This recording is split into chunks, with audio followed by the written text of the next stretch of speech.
આગામી બકરી ઈદ તહેવારને લઈને ભેસ્તાન પોલીસ સ્ટેશન ખાતે શાંતિ અને કાયદો વ્યવસ્થા જળવાઈ રહે તે હેતુસર શાંતિ સમિતિની બેઠકનું આયોજન કરવામાં આવ્યું હતું।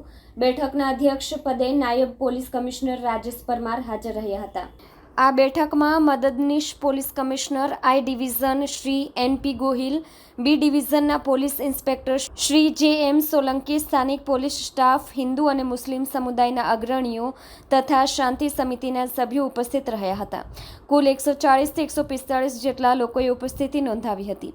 બેઠક દરમિયાન બકરી ઈદના તહેવારમાં પશુ કુરબાની બાદ સુરત મહાનગરપાલિકા દ્વારા મૂકવામાં આવતા કન્ટેનરમાં જ વેસ્ટેજ નાખવા અને જાહેર જગ્યા કે ગટર અને રોડ પર ન નાખવા અંગે ખાસ સૂચના આપવામાં આવી હતી। ઉપરાંત તહેવાર દરમિયાન કોઈપણ જાતનો વિડીયો વાયરલ ન થાય તેવા હેતુથી સામાજિક સંવેદનશીલતા જળવાઈ રહે તે માટે લોકોને જાગૃત કરવામાં આવ્યા હતા। વધુમાં ડીસીપી રાજેશ પરમારે જણાવ્યું કે તહેવારને ધ્યાને લઈને હિન્દુ મુસ્લિમ સમુદાયે એકબીજાની લાગણીઓની કદર રાખવી અને સદભાવ જળવાય તે અત્યંત જરૂરી છે। દરેક વ્યક્તિએ કાયદો વ્યવસ્થા જાળવવા પોતાનું યોગદાન આપવું જોઈએ। આ ઉપરાંત શહેરમાં નો ડ્રગ્સ અભિયાન અંતર્ગત નશીલા પદાર્થોના ઉપયોગ સામે જાગૃતિ લાવવા માટે સૂચનાઓ આપવામાં આવી।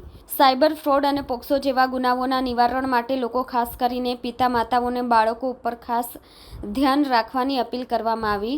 ટ્રાફિક અવેરનેસ અંગે પણ લોકોને માર્ગ સાવચેતી, હેલ્મેટ પહેરવું, રોંગ સાઇડ ડ્રાઇવિંગ ન કરવી જેવી બાબતો અંગે સૂચિત કરવામાં આવ્યા હતા। આ બેઠક શાંતિપૂર્ણ માહોલમાં યોજાઈ હતી અને તમામ ઉપસ્થિત અગ્રણીઓએ તહેવારને શાંતિ અને એકતા સાથે ઉજવવા માટે સહયોગ આપવાનો નિર્ણય લીધો હતો। કેમેરામેન હકીમ શેખ સાથે વસીમ હાસમીનો રિપોર્ટ, આઝાદ ન્યૂઝ, સુરત। આજ રોજ ભેસ્તાન પોલીસ સ્ટેશનમાં અમારા અધ્યક્ષતામાં શાંતિ સમિતિની મિટિંગ રાખવામાં આવી।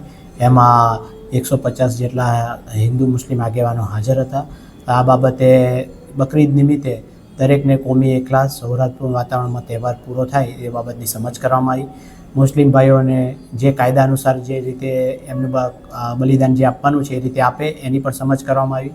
ગૌવંશના કાયદા વિશે સમજ કરવામાં આવી કે એમાં કંઈ પણ હશે તો ગંભીર ગુના દાખલ કરવામાં આવશે તથા કોઈ પણ સોશિયલ મીડિયાની પોસ્ટ હોય તેને પહેલાં વેરીફાઈ કર્યા વગર એને ટ્રાન્સફર ન કરવી, એને વાયરલ ન કરવી તેની પણ સમજ કરવામાં આવી। આમ કૌમી એકલાસના વાતાવરણમાં આ મિટિંગ પૂર્ણ કરવામાં આવી। હા, એ આ સંદર્ભે અમારા તરફથી પોક્સોના જે ગુના વિસ્તારમાં ઘણા થઈ રહ્યા છે તે બાબતે સમજ કરવામાં આવી કે 18 વર્ષના નાના દીકરા દીકરીઓ જ્યારે જતા રહે છે પ્રેમ સંબંધમાં અને પછી જે છોકરા હોય છે એને મોટી સજા થાય છે 10 વર્ષ 20 વર્ષ, એ બાબતે સમજ કરવામાં આવી તથા NDPSના જે બધી છે તેમાં પોલીસને સહકાર આપવા અને કોઈ પણ આવી બાતમીઓ તમને સમજ કરવાની પણ સમજ કરવામાં આવી કે કોઈ પણ હોય તો અમને જાણ કરે તથા આ ઉપરાંત ટ્રાફિકની પણ જે અત્યારે સુરત શહેર પોલીસ તરફથી હેલ્મેટની ઝુંબેશ છે અને સિગ્નલોનું પાલન કરવા માટે પણ સમજ કરવામાં આવી।